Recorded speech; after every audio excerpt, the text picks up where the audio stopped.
Salut à tous, et voilà, on se retrouve pour un nouveau tuto astuce son.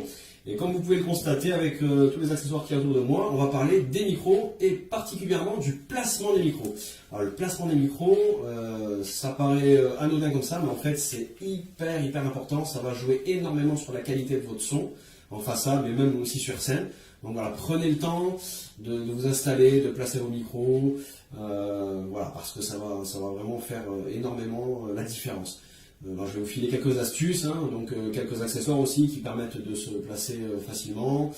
Voilà, donc on va regarder ça un petit peu en détail. Et là, on va particulièrement parler des micros de la batterie, parce qu'il y en a beaucoup, donc il y a pas mal de choses à dire. Après, on va parler aussi du micro qu'on utilise pour les amplis guitare, et puis le micro chant aussi. Mais voilà, on va se calquer aujourd'hui voilà, particulièrement sur le micro batterie. Donc on commence ici sur la gauche avec le micro hi-hat, donc la Charleston. Alors là, je l'ai placé tel que moi je le place habituellement. Donc avec un pied droit, donc déjà je gagne de la place, c'est esthétique. Et puis là, vous constatez que voilà, je l'ai mis quand même à une certaine distance, 5-6 cm, quelque chose près. Donc pas trop près parce que sinon le son va pas être terrible, ça va être vraiment cracra. Trop loin, ce serait pas bon non plus parce que du coup vous allez commencer à choper un peu tout ce qu'il y a autour. Faites attention à l'inclinaison, voilà la direction. S'il va être trop vers l'intérieur de votre batterie, vous allez commencer à capter le reste des éléments de la batterie, la caisse claire, les tomes, et ça c'est pas bon. S'il va trop vers l'extérieur, vous allez capter les autres instruments, donc c'est pas terrible non plus. Donc voilà, faites attention, essayez vraiment de cibler la source que vous voulez choper. Donc voilà, plus vous allez vous diriger vers la source, et mieux ce sera. Voilà, en gros, pour faire simple. Ça va être un peu pareil pour tous les autres, vous allez voir.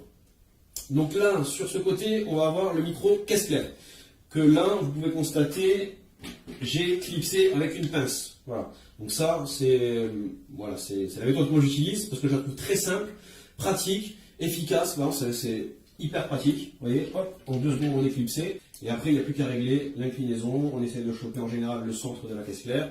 Voilà. Et après, c'est fini, quoi. Donc on a évité de mettre un pied, donc on gagne de la place aussi. Toujours pareil, esthétiquement, pareil, c'est top. Donc voilà, moi, ce que je vous conseille, donc, pince pour le micro caisse claire, c'est nickel. Une autre pince, ici, pour ce micro qu'on utilise alors souvent pour les tomes, et donc on peut très facilement le fixer. Je l'utilise aussi pour les cuivres, donc les sax, les trompettes, tout ça, très pratique aussi. Il a la particularité, vous voyez, qu'on peut voilà, le bouger dans tous les sens. Ça c'est génial, on peut vraiment affiner la prise de son, c'est top. Donc très pratique. Ensuite, ici, là vous avez un micro assez spécial que moi j'utilise particulièrement en overhead, donc pour la captation de l'ambiance, les cymbales, les tomes, les choses comme ça. Alors celui-ci, il est très particulier, pourquoi? Parce que la capsule n'est pas devant, comme on peut l'avoir habituellement sur ce genre de micro, mais elle est en dessous en fait, à ce niveau-là. Et ce qui fait qu'en fait, on va un peu isoler cette source-là qu'on veut reprendre en son. Tout ce qui va être là, ben, du coup, ça ne va pas être capté puisque la capsule est vraiment là. Et par rapport aussi à son angle de captation, tout ça, c'est vraiment étudié pour aller récupérer le son ici. Donc ça, c'est vraiment très pratique. On limite un peu ce qu'on appelle la reprise, donc la reprise des autres instruments autour, tout ça, c'est vraiment tip top. Et la petite astuce là, pour bien placer ce micro-là et pour bien le diriger, c'est la petite baguette. Hop, on la place comme ça. Et on essaie de diriger, en fait, voilà, vraiment exactement là où on veut reprendre le son. Et là, ça permet vraiment de bien cibler l'élément qu'on veut reprendre, soit les cymbales, soit la ride, soit les tomes, voilà, ou même d'autres instruments, des percussions, ou voilà, d'autres, même de la chorale. Voilà, c'est la petite astuce avec la baguette, tac, on peut vraiment bien cibler. Donc après, pareil, n'allez pas trop, parce que vous allez avoir après forcément de l'ambiance, vous allez capter plein de choses qui ne sont pas nécessaires. Si vous allez trop bas, faites attention aussi, vous allez avoir peut-être un peu trop de pression possible. Voilà, il y a plein de choses comme ça à faire attention. Un autre micro ici, micro grosse caisse. Donc là, vous voyez, c'est un pied de micro spécialement étudié pour les micros grosses caisses. Donc c'est un pied de micro de petite taille. Donc moi je vous le conseille. Pourquoi? Parce que du coup, vous n'avez pas besoin de prendre un micro standard, vous allez le plier, d'avoir voilà, des problèmes d'angle et tout ça. Enfin, et puis même esthétiquement, on a un gros pied devant, c'est pas terrible. Là, c'est discret, c'est propre, c'est efficace. Donc voilà, par rapport à ça, d'ailleurs, je fais une petite parenthèse. En fait, essayez toujours d'utiliser vraiment le matériel adéquat à votre utilisation. Voilà, la pince spéciale pour les caisses claires, là c'est spécial pour les tomes, un micro qui est spécialement étudié pour la reprise donc des ambiances, voilà, pour la batterie, tout ça. un pied droit ici. Voilà, à chaque fois, vraiment, on va chercher le bon matériel à la bonne utilisation et on va gagner du temps, peut-être même de l'argent, de la qualité. Bon, c'est vraiment le conseil que je vous donne. Et là, pour faire une petite aparté sur ce micro, hop, comme vous allez pouvoir le constater, celui-ci, c'est un micro très spécial puisqu'il a 2 capsules. Et en fait, la particularité qu'il a, c'est que avec ces 2 capsules, il va faire en fait 2 micros en un. Donc, il va pouvoir capter non seulement l'attaque, mais aussi un peu ce qu'on appelle le bas, le gras de votre grosse caisse. Et donc, après, vous allez pouvoir faire un mix de tout ça. Quoi qu'il en soit, pour placer ce micro, ce que je vous conseille, l'astuce la plus basique et que tous les ingés utilisent, c'est d'aller viser la batte. Donc, quand vous allez vous placer dans la grosse caisse, donc il y a le petit trou l'évent là qui sert à mettre le pied de mettre le micro devant.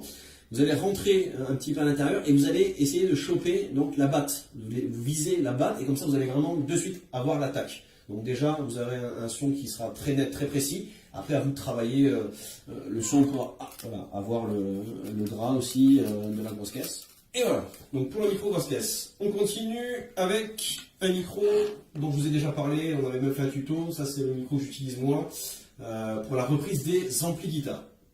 Alors, évidemment, tous les ingénieurs ne font pas pareil, il y a vraiment plusieurs écoles, plusieurs façons de faire.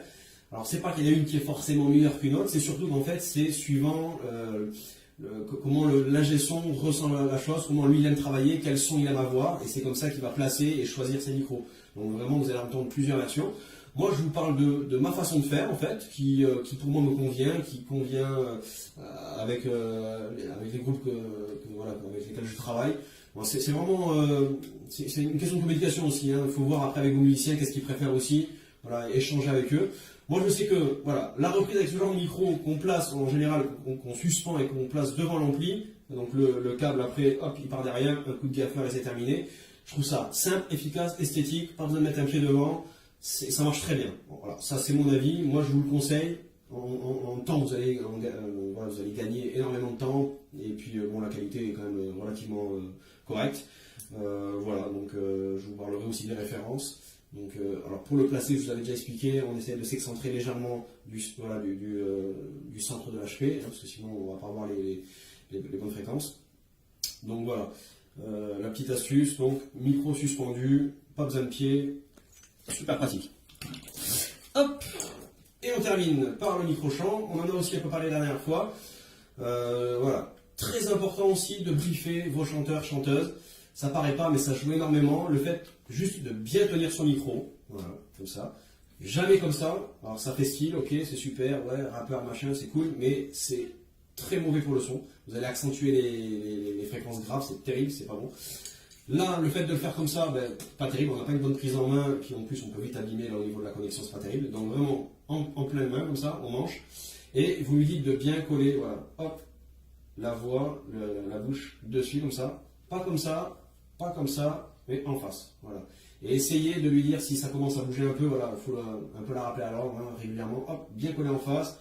Les plans, je l'écarte comme ça pour avoir des effets, bon, pourquoi pas, mais c'est pas conseillé, parce que du coup, derrière, le sonorisateur est tout le temps en train de monter, baisser, machin, enfin, c'est un peu compliqué. Voilà, donc en face, comme ça, on se tient bien droit. Et en plus, le fait de bien tenir son micro comme ça, on peut éviter de mettre un pied de micro en plein devant, pour les photographes c'est pas terrible, tout ça. Et puis, bon, voilà, le fait de le tenir comme ça, c'est là que vous allez obtenir le meilleur son. Après, évidemment, ceux qui ont des instruments, ils sont obligés de mettre sur une perche, un pied-perche, et là, voilà, il faudra être très vigilant, pas qu'il s'écarte trop. Donc, toujours pareil, la distance, hyper important. Voilà, eh bien, j'ai fait le tour de ce dont je voulais vous parler. Merci beaucoup de m'avoir suivi encore une fois. N'hésitez pas à partager, liker, donnez-moi des commentaires, posez-moi toutes les questions que vous avez besoin voilà, pour les détails, ce que vous n'avez pas compris, si vous voulez d'autres infos. Et puis un très très grand merci à la personne qui se trouve derrière la caméra, parce que cette fois-ci c'était une grande première. On a un pro, c'est Robert derrière qui nous a fait tout ça. Donc merci, au top, il y en aura peut-être d'autres, on verra. Donc voilà, je vous dis à bientôt, soit sur scène, soit dans un autre tuto. Ciao les gosses.